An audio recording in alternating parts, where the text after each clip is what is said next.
She seems more relaxed.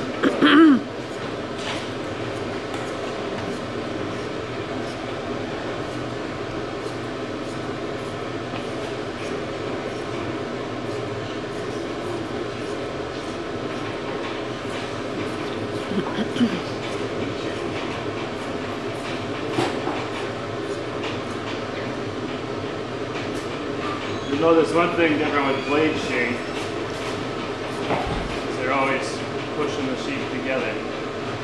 With machine shearing, we're always stretching it out.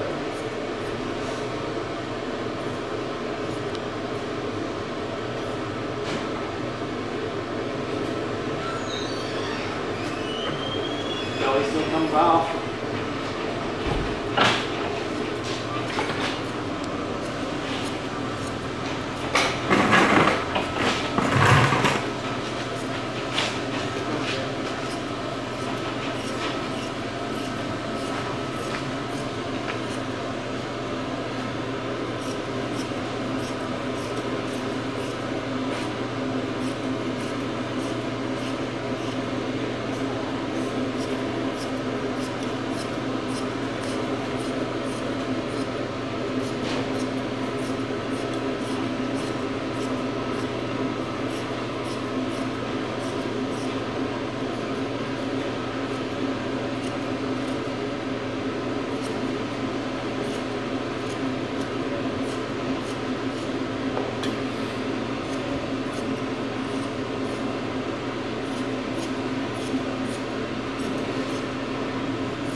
Take more around the butt on the other side.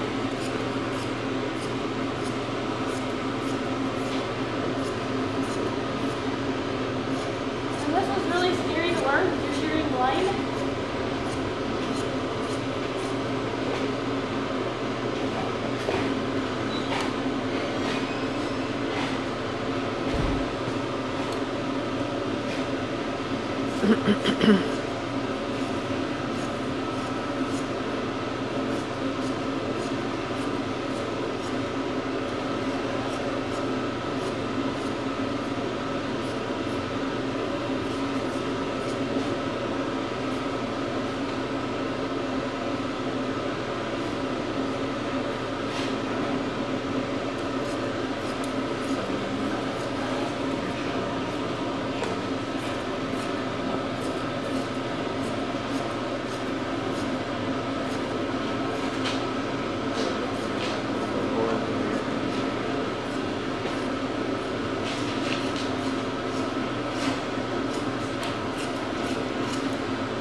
Would have been easier to talk to your buddy across the room when you're blade shearing.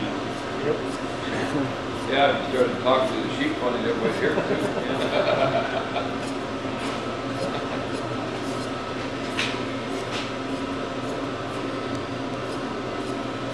Can you imagine Kurt Olson if he was blade shearing? You hear him from the next county?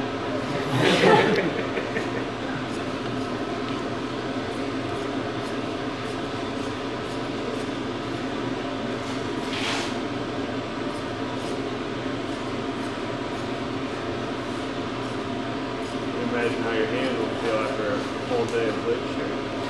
If you got your blades right, it feels good. If you got your blades wrong, it feels really bad. I had one day where it felt so bad I wouldn't have been able to shoot the next day. It got really swollen and sore.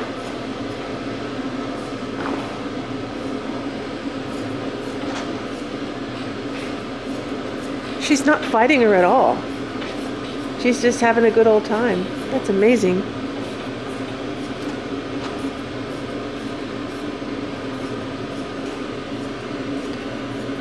What happens when you get to the end of your drop and you can't reach what you're doing?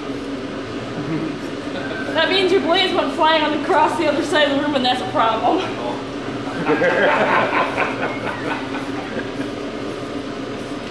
It looks a cleaner cut too. Looks like there's no second cuts.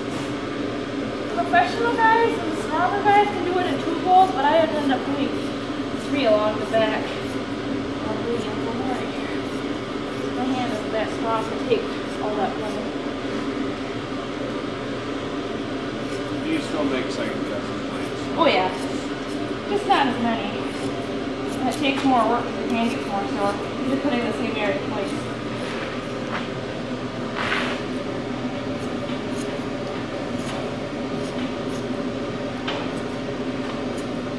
For machine shearing in Australia, they have the huge stations. And some of them sheds, they said were like 100 stands. There'd be 100 guys shearing multiple blades. And you'd have an overseer for every 10 shears. Be an overseer that was kind of like the boss for that part of the shed. Wool and glassing and sharpening the blades and stuff like that. They said the sheds were so big you could get fired at one end of the shed, you just had to walk down the other end of the shed, you get fired all the time.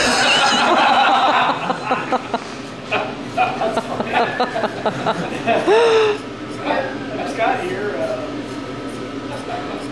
but I mean, you can imagine how many people it would take to keep 100 shears going with all the shepherds, all the wool handlers, and people pressing wool into bales. And back then there was no hydraulics, so it was all done with hand crank. Square presses. Those sheds were, as big as gymnasiums. Just the actual working floor. Were they up on the platform or that? Most of them was probably been ground level. Were they? More than likely, they would have wool both sides. It might be like the wool would come in the middle. There'd be lines on each side, like double lines on each side. When did they come with the reason for it? After the machine got born? Yeah, probably wasn't until I guess the time. They talk about some barn somewhere where these guys used to grip the sheep and go upstairs and they had the saps hanging from the hay mow. They just put it in there. Not a few of those here just A lot of sheds were built on the edge of a hill, where one side is ground level where the sheep come in, but on the other side of the shed would be like one story up. That way, the wool truck just kind of had to back up, and that way your load wool bales downhill.